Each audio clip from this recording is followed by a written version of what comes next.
Good day, everyone. My name is Benedict Kumalo. I am an employee here at IDEA Unit.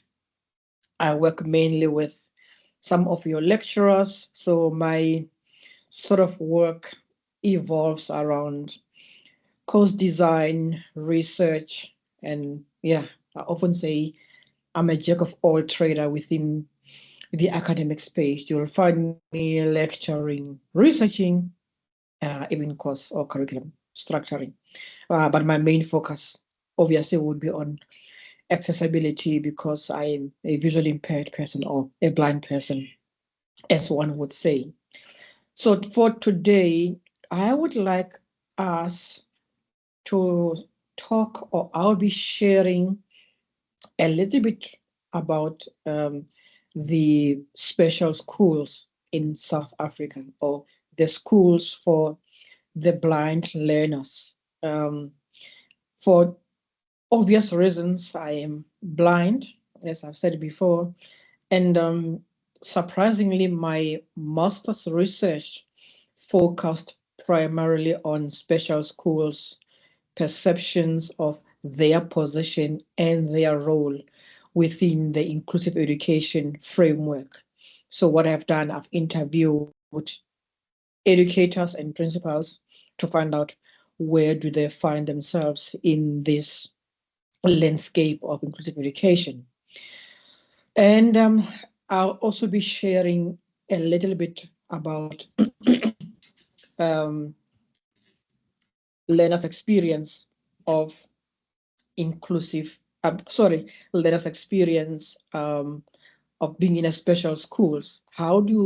What research inform us about the learners at the schools for the blind? It might also be a bit more personal because I spent my entire years at a special school. So what I'll be sharing is exactly what I also went through.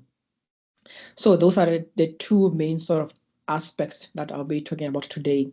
The special schools, educators' perceptions, and the learner's experience. So in South Africa, we have 23 blind special schools. Each province would, the Western Cape has two, Free State has two. I think the majority could be in the Limpopo or Eastern Cape. I could be completely wrong.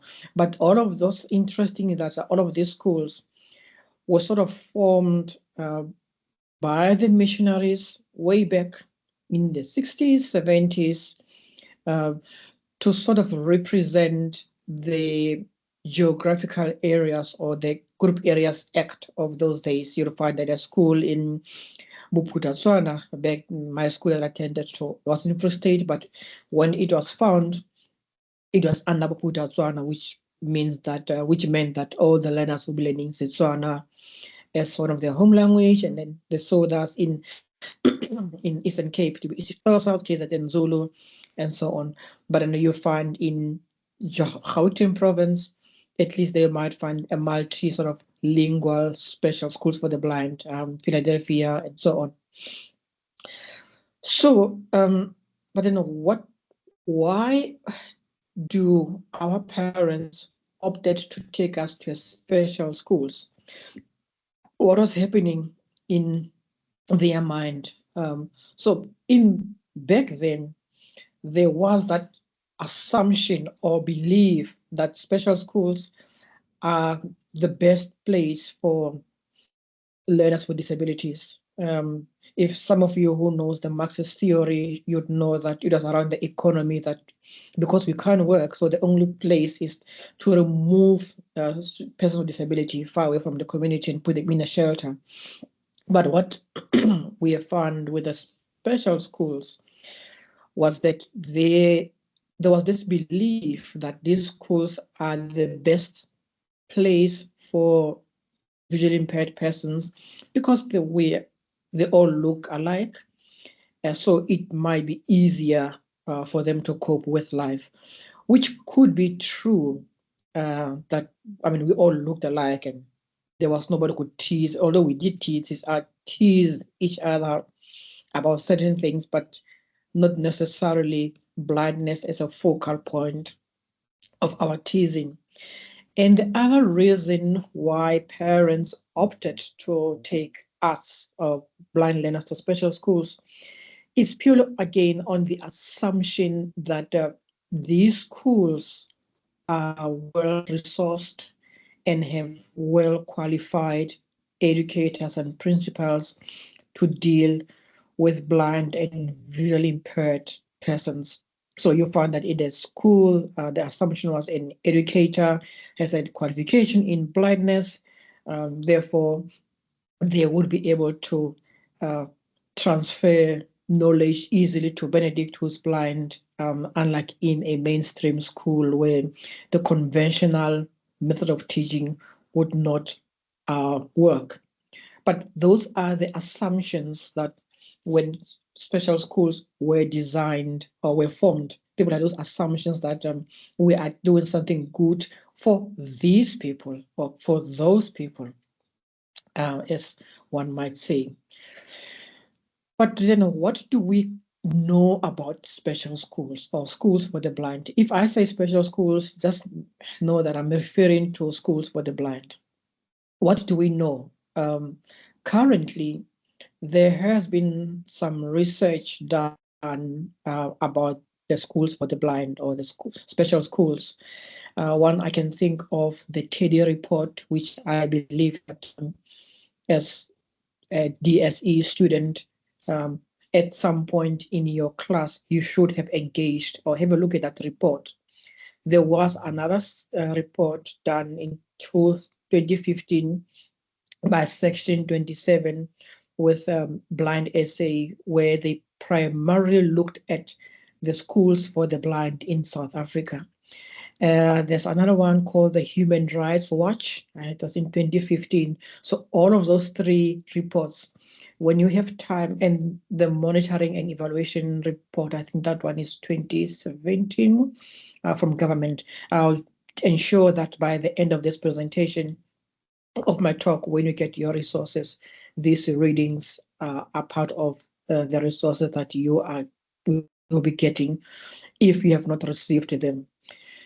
So what those reports informed us about the schools for the blind is that there is lack of resources. Remember earlier on I said there was assumption that special schools are the best place because they've got all the resources that blind kids need. They've got braille and computers with all the resources. But what the report have said is that absolutely not. Actually, there's a dearth of those resources there. There's a high shortage of those resources. They are highly needed. What I found for me in my study was that also is, in addition to lack of resources, some of the resources that are given to the educators, they found them to be not quite useful. For instance, a teacher would say, we have received an Apex, which is an electronic device. It's more like a tablet. But the problem with it, if it only has certain lanes, so it makes it very difficult for reading sessions, because a child needs to, after reading one line, start again, press, and then to the next line, which sort of disrupt the flow of reading. Or what again we found from the report is that in these schools for the blind or special schools, low battery, your Mac will sleep soon unless plugged into it. We found that special schools do have, or the educators in these schools are not well equipped or not well trained to teach visually impaired persons. I'm quickly going to get up my charger, Chantal.